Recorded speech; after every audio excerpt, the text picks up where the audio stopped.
Bom dia a todos, graça e paz do Senhor, amém? Vamos começando essa semana juntos, mais uma vez, pensando na palavra de Deus e sabendo da importância que ela tem para nós, para que a gente possa construir uma mentalidade adequada, para que o Espírito de Deus possa atuar conosco, possa achar acordo em nós. Essa semana eu quero falar um pouquinho sobre o Evangelho da Graça, que é o único Evangelho que existe.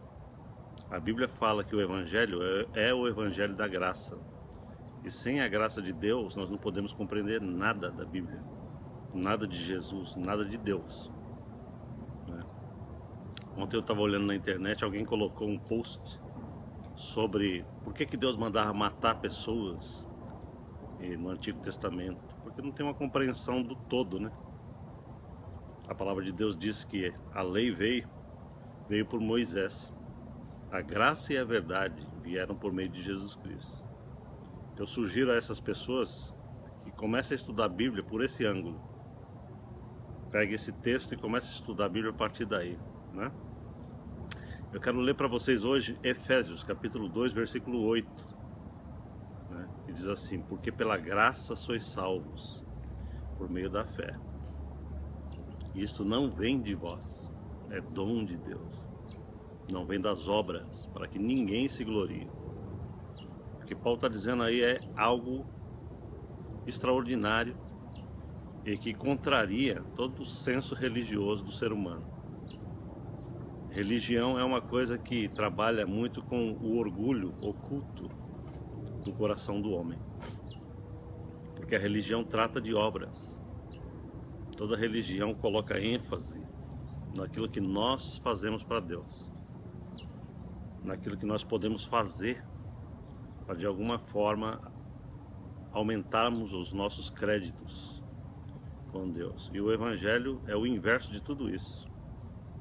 O Evangelho é Deus falando para nós assim: olha aqui, vocês não podem fazer nada para se achegarem a mim, nem para agradarem a mim. Portanto, eu vou fazer algo para vocês impossível para vocês. Eu vou fazer com que vocês sejam salvos independente de vocês. Isso é Evangelho, Evangelho da Graça. Quando a palavra de Deus fala nós somos salvos, é uma coisa que eu quero que vocês comecem a meditar comigo. A palavra salvação não significa apenas, como alguns pensam, morrer e ir para o céu. Não, salvação é uma coisa muito ampla, é um leque enorme de relação com Deus, né? Salvação verdadeira começa aqui nesse planeta, aqui e agora. A salvação tem a ver com o já, com o hoje, com a nossa identidade, com a nossa relação com Deus, com aquilo que Jesus já fez por nós, que já está pronto, já está acabado. Então, quando Paulo fala assim, pela graça sois salvos, significa o seguinte: pela graça vocês têm tudo com Deus. E sem a graça vocês não têm nada com Deus. Pela graça vocês têm relação de filhos com o Pai. Pela graça vocês são aceitos por Ele. Pela graça vocês são agradáveis em Cristo. Pela graça vocês são abençoados. Pela graça vocês prosperam. Pela graça vocês têm saúde.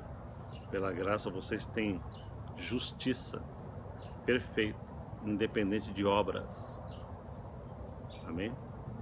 E eu quero começar a falar um pouquinho sobre isso essa semana, para que o Espírito do Senhor comece a descortinar no teu coração, tirar o véu da tua mentalidade, para você perceber que o nosso Deus não lida conosco hoje, nessa dispensação da graça.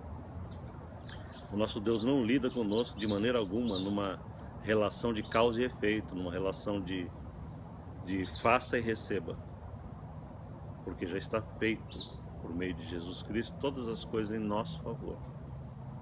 Nós temos algumas obras para realizar. A nossa obra, no entanto, é uma obra de fé e não da lei. Nós não estamos ligados a Deus por meio da obediência à lei do Antigo Testamento. Paulo, no Evangelho de Romanos, destrói toda essa possibilidade no Evangelho de Romanos, no Evangelho de Gálatas, no livro de Colossenses, enfim. Paulo é o destruidor da ideia de que o crente, o cristão, possa estar vivendo hoje numa relação com Deus na mesma base da antiga aliança, de uma obediência a leis para que ele possa alcançar justiça diante de Deus. Isso foi destruído pela cruz do Calvário. A nossa obediência hoje é uma obediência de fé naquilo que Jesus realizou por nós e é uma obediência do Espírito. Tanto é que o Novo Testamento, a Nova Aliança, é chamada por Paulo de a Aliança do Espírito, ao passo que ele chama a Aliança da Lei do Antigo Testamento de Aliança da Morte.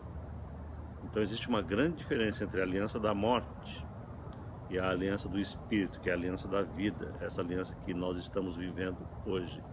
Irmãos, eu quero que nessa semana Deus comece a dar para você um pouco mais do entendimento a respeito do único Evangelho que existe e que não está sendo pregado. A igreja cristã, ela não sabe lidar com a graça de Deus, o único Evangelho. Ela diz que crê na graça, mas se você for ver o modus de operação dela, o modus operandi da igreja, é totalmente baseado numa justiça pessoal, numa justiça própria. E eu quero trabalhar durante 5 dias, eu não tenho muito tempo, é muito pouco tempo para falar sobre esse grande Evangelho da graça, mas eu vou tentar trazer para vocês algumas pepitas de Deus, para que você seja edificado no conceito mais poderoso que Deus trouxe sobre o planeta Terra, que é o conceito da graça divina. Amém? Vamos orar juntos. Pai, em nome de Jesus, eu peço que o Senhor comece a dar entendimento aos meus irmãos que estão me acompanhando nesse vídeo, para que eles possam ter o entendimento, a luz de que eles estão unidos contigo por meio da graça do Senhor e não por meio de nós, dos nossos esforços pessoais ou da nossa performance ou de qualquer outra coisa que possa partir de nós.